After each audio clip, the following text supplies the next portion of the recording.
মুলিয়াত জুলমান ওয়া জাওরান, যেমন ভাবে দুনিয়াটা বেইনসাফি জুলুম অত্যাচার দ্বারা ভরপুর ছিল, এই জুলুম অত্যাচারকে উনি জিহাদ ফি সাবিলিল্লাহর মাধ্যমে দূর করে এই দুনিয়াতেই আল্লাহ তাআলার প্রদত্ত কোরআনের আইনকে কায়েম করে, কোরআনের সংবিধানকে বাস্তবায়ন করে এ দুনিয়ার প্রতিটা ইঞ্চি জমিনে শান্তির হাওয়া বইয়ে দিবে, এই দুনিয়ার প্রতিটা ইঞ্চি জমিনে ইনসাফ কায়েম করে দিবেন। সুবহানাল্লাহ বলেন। এই হাদিসের মধ্যে ইমাম মাহদির পরিচয় তুলে ধরেছেন যে ওই ব্যক্তির নাম হবে আমার নামের নাই, রসুল বলছেন, অর্থাৎ রসুলের নাম কি ছিল? মুহাম্মদ। ওনার পিতার নাম হবে রসুলের পিতার নামের নাই, ওনার রসুলের পিতার নাম ছিলেন আব্দুল্লাহ।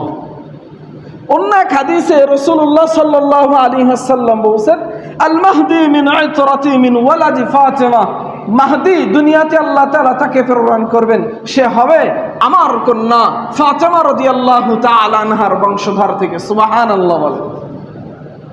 অন্য এক হাদিসে আবু দাউদ শরীফের হাদিস, এই হাদিসে রাসূলুল্লাহ সাল্লাল্লাহু আলাইহি ওয়াসাল্লাম বলেছেন, ইমাম মাহদি তখনই আত্মপ্রকাশ করবে যখন মদিনার এক খলিফা ইন্তেকাল করার পরে তার স্থলাভিষিক্ত করবার জন্য মানুষের ভিতরে মত পার্থক্য সৃষ্টি হবে। তখন ইমাম মাহদি মদিনা থেকে হিজরত করে মক্কায় আগমন করবেন। মক্কা শরীফে যখন উনি তওয়াফ করতে থাকবে, বাইতুল্লাহর তওয়াফ করতে থাকবে, তখন ওখানে মক্কার কিছু মানুষ, বুজুর্গ মানুষ তাকে চিনতে পারবে, ইমাম মাহদিকে দেখে চিনতে পারবে। চিনতে পারার পরে উনার হাতে ওই মক্কার কিছু মানুষ ওখানে বায়াত গ্রহণ করবে। ওই সময়ে হযরত আসওয়াদ এবং ওই বাইতুল্লাহর এই ভিতরেই ইরাক এবং সিরিয়ার কিছু আবদালগণ ইমাম মাহদির হাতে বায়াত গ্রহণ করবে। এটাও হাদিসে আছে।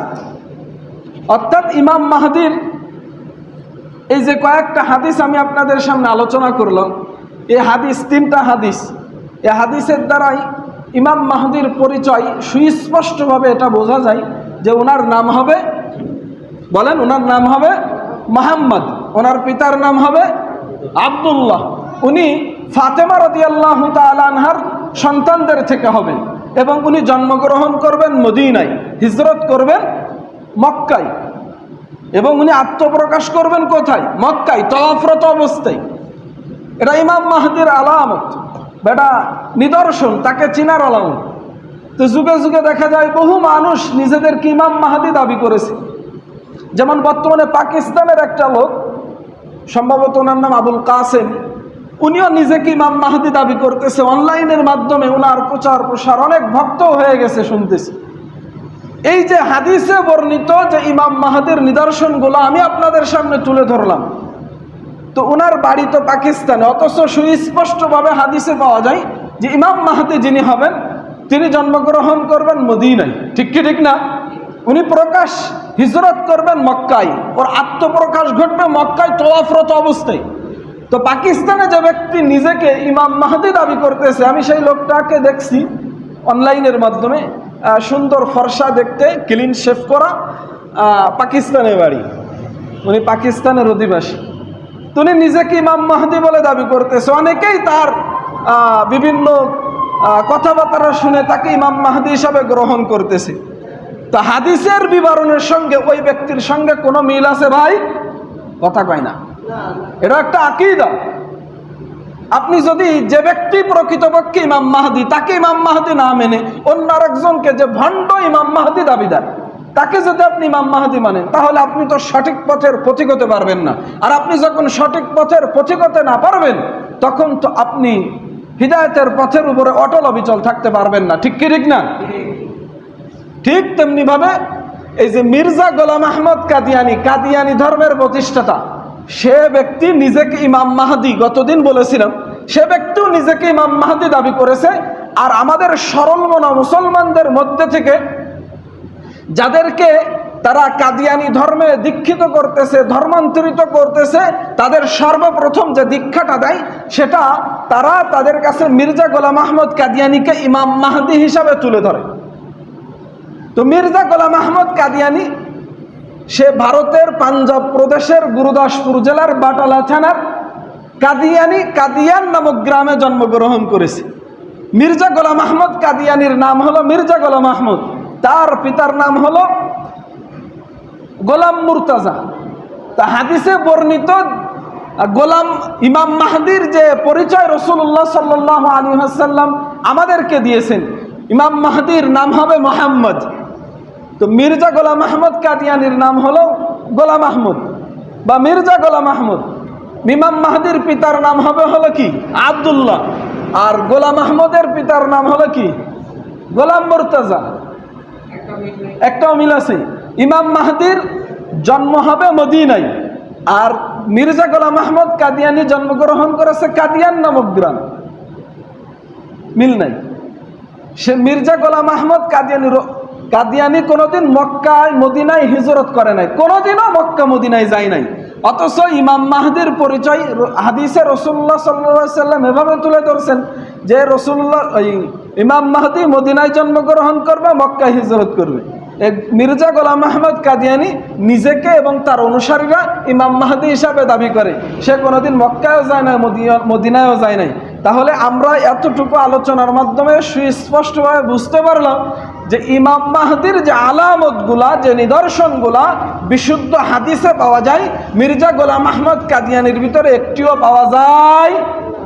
এই যে পাকিস্তানের আবুল কাসেম নামে যে ব্যক্তি ইদানিং করে, এই তো কিছুদিন কয়েক বছর হচ্ছে, যে ব্যক্তি নিজেকে ইমাম মাহদির দাবি করতেছে, এলাকার ভিতরে দেশ বিদেশে অনলাইনের মাধ্যমে নিজেকে ইমাম মাহদি হিসাবে প্রকাশ করতেছে, দাবি করতেছে, তাহলে ঠিক তেমনি ভাবে মির্জা গোলাম আহমদ কাদিয়ানি নিজেকে ইমাম মাহদি দাবি করার পরেও রসুলের বর্ণনাকৃত নিদর্শনের সঙ্গে মিল না হওয়ার কারণে সে যেমন ভণ্ড, পাকিস্তান আবুল কাসেম নামে যে ব্যক্তি ইদানিং করে নিজেকে ইমাম মাহদি দাবি করতেছে, হাদিসে বর্ণিত নিদর্শনের সঙ্গে মিল না থাকার কারণে সে এই আবুল কাসেম ভাই এও ইমাম মাহদি নামের ভণ্ড ইমাম মাহদি। ঠিক কি ঠিক না? আমি এই জন্য সঠিক কোরআন হাদিস মানার প্রয়োজন আছে না নাই? আর আমি শুরুতে বলছি ইমাম মাহদি আসবে মুসলমানদেরকে নির্যাতন থেকে বাঁচানোর জন্য। এমন সময় ইমাম মাহদি দুনিয়াতে আসবেন যখন মুসলমানরা চতুর্দিক থেকে নির্যাতিত। হ্যাঁ, এখন ইমাম মাহদি আসার সময় এসে গিয়েছে, কারণ বাংলার মুসলমান নয়, গোটা পৃথিবীর সমস্ত মুসলমানেরা খ্রিস্টানদের থেকে নির্যাতিত, ইহুদিদের কর্তৃক নির্যাতিত, তারপরে মুশরিকদের থেকে, এক কথায় অমুসলিমদের থেকে মুসলমানরা আজকে চতুর্দিক থেকে নির্যাতিত। ঠিক কি ঠিক না?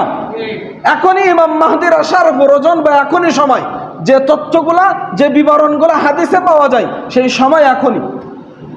তবে যে ব্যক্তি এই সময় এই সুযোগ, যে পরিবেশটা, প্রেক্ষাপটটা ইমাম মাহদির আগমনের, এই সময় যে ব্যক্তি নিজেকে ইমাম মাহদি দাবি করবে অথচ হাদিসে বর্ণিত কোন আলামত পাওয়া যাবে না, তো তার পিছু যাওয়া যাবে বলেন? অথচ রাসূলুল্লাহ সাল্লাল্লাহু আলাইহি ওয়াসাল্লাম এক হাদিসে তো এভাবে বলছেন, আবু হুরায়রা রাদিয়াল্লাহু তাআলা হাদিসটি বর্ণনা করেন যে শেষ জামানায় ইমাম মাহদি আসবে। ইমাম মাহদি যখন আত্মপ্রকাশ করবে, উনি যখন ইসলামের ঝান্ডাকে সমুন্নত করবার জন্য ও মুসলিমদের ঝান্ডাকে ভেঙ্গে চুরে তছনছ করে দেবার জন্য যখন জিহাদ ফি সাবিলিল্লাহর ঝান্ডাকে সমুন্নত করে পতাকার তলে আহ্বান করবে জিহাদ ফি সাবিলিল্লাহ, তখন এ পৃথিবীর গোটা মুসলমানদের ইমানি দায়িত্ব হবে তার সংগঠনে বা তার সৈনিকদের মধ্যে অংশগ্রহণ করা, যোগ দেওয়া। এমনকি যদি পাথরের উপরে, বরফের উপরে যদি হামাগুড়ি দিয়ে হলেও ইমাম মাহদির সৈনিকদের ভিতরে যোগ দিতে হয়, তবুও দিতে হবে। এতটা গুরুত্ব আছে ইমাম মাহদির সৈনিক হওয়ার জন্য, যে পাথরের উপরে হামাগুড়ি দিয়ে হলেও যদি যেতে হয় ইমাম মাহদির সৈনিক হতে, তবে যেতে হবে। এটা রসুলের হাদিস। তবে যে ব্যক্তি মিথ্যা দাবিদার, তার পিছু নেওয়া যাবে? এজন্য ইমাম মাহদি সম্পর্কে আমাদের সঠিক এলেম থাকা চাই। এই মির্জা গোলাম আহমদ কাদিয়ানি, আমি ছোট করে বলছি, এই যারা সরল মনা মুসলমান আছে, হতদরিদ্র, আমরা জামালপুর সরিষাবাড়ি থানায় আমরা সফরে গেছিলাম, তো ওখানে মুসলমান ছিল, মুসলমান ঘরে জন্মগ্রহণ করছে, জন্মগ্রহণ করার পরে ডান কানে আজান বাম কানে ইকামত হইছে, তারপরে দেখা যায় কাদিয়ানি ধর্মের লোকেরা তাদের কাছে দাওয়াত নিয়ে গেছে, তারা ইসলাম ধর্ম ছেড়ে কাদিয়ানি ধর্ম গ্রহণ করেছে। তারা মির্জা গোলাম আহমদ কাদিয়ানিকে ইমাম মাহদি দাবি করে, অথচ মানে, এবং শুধু ইমাম মাহদি না, মির্জা গোলাম আহমদ কাদিয়ানিকে তারা ঈসা নবী হিসাবে বিশ্বাস করে, মুহাম্মদ রাসূলুল্লাহ হিসাবে বিশ্বাস করে। তবে প্রথম তারা যেটা দাবি করে, যেটা ইমাম মাহদি হিসাবে মির্জা গোলাম আহমদ কাদিয়ানিকে মানে, অথচ কোরআন হাদিসের বর্ণনা মতে যে নিদর্শনগুলা ইমাম মাহদির আছে, মির্জা গোলাম আহমদ কাদিয়ানির সঙ্গে একটাও মেলে না। ওই সমস্ত মুসলমান ভাই বোনদের কাছে যদি এই ইমাম মাহদির আলামত নিদর্শনগুলা সঠিক এলেমটা থাকতো, তবে মির্জা গোলাম আহমদ কাদিয়ানিকে কিন্তু তারা ইমাম মাহদি মানতো। এজন্য ভাই এই বিষয়টা আমি একটু আলোচনা করলাম।